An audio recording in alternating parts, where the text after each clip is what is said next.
हमारे देश को आज़ाद हुए लगभग 80 साल होने जा रहे हैं, लेकिन इस 80 साल के दौरान आज भी हम लोग औपनिवेशिक मानसिकता के साथ ग्रसित है क्या?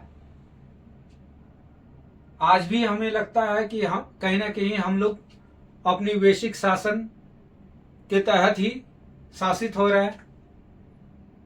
ऐसा कुछ विवाद अभी हाल ही के दिनों में देखने को मिला है। यह विवाद एनसीईआरटी से जुड़ा हुआ है। एनसीईआरटी में मोहनजोदड़ो से प्राप्त डांसिंग गर्ल की मूर्ति को कपड़ों से ढक दिया गया। कहा गया कि यह मूर्ति जो है बच्चों के लिए उपयुक्त नहीं है, इससे अनैतिकता की झलक आती है।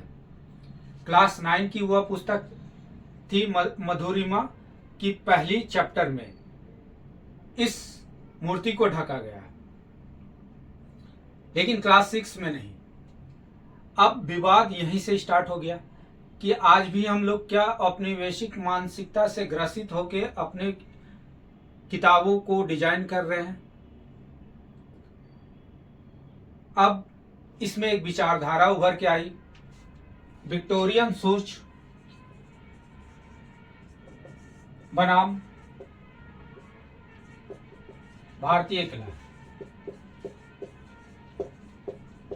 अब विक्टोरियन सोच क्या है?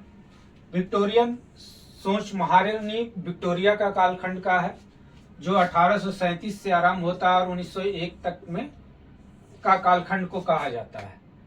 याद कीजिए, ये वो कालखंड है जिसमें रेलवे का विस्तार हो रहा था पूरे विश्व में। भारत के साथ साथ अन्य इंग्लैंड पूरे अन्य जगहों पे इसी दौरान औद्योगिक क्रांति का प्रभाव तीव्र गति से देखा जा रहा था। श्रम कानून बन रहे थे।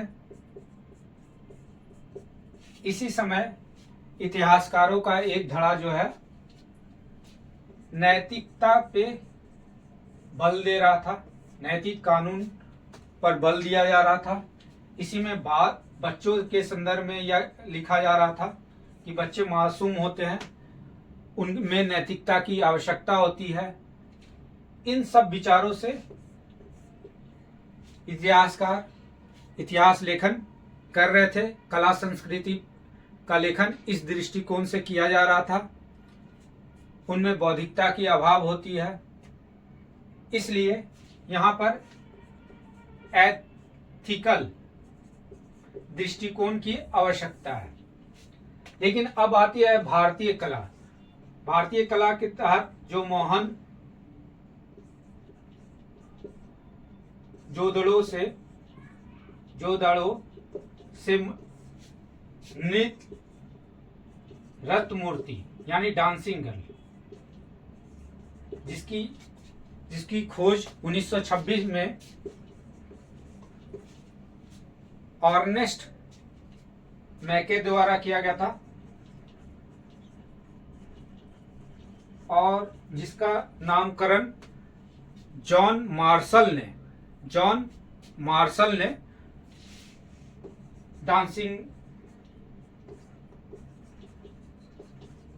डांसिंग गर्ल रखा था। अब इसकी प्रतिमा को इसके ओरिजिनल मतलब मूल स्वरूप में ना दिखाकर इसमें कपड़ा नीचे वाले पार्ट में ढक दिया गया था। ये मतलब अनैतिक है यह कहके। लेकिन क्या हमारा भारतीय कल्चर इस अनैतिकता को प्रदर्शित कर रहा है? क्या हमारा भारतीय कल्चर विक्टोरियन कल्चर से कमजोर है सोच से? ऐसा कदापि नहीं। हमारा भारतीय कल्चर हमेशा श्रेष्ठ रहा है और रहेगा, रहा है और रहेगा। इसमें किसी भी प्रकार से कोई अनैतिक दृष्टिकोण नहीं आता है। इस कारण अभी एनसीईआरटी ने इस प्रतिमा पे जो कपड़े ढके गए थे उसे पूर्णतः हटा दिया गया और उसके मूल स्वरूप को प्रदर्शित किया गया है। आगे हम लोग भी आशा करेंगे कि इतिहासकारों का यह धड़ा इस प्रकार की सोच से ग्रसित ना होके हमारे प्राचीन भारतीय गौरव को दर्शाए और जिस रूप में, जिस स्वरूप में जो मिला गया उस पर विचार करके इतिहास या किताब लिखा जाए। धन्यवाद।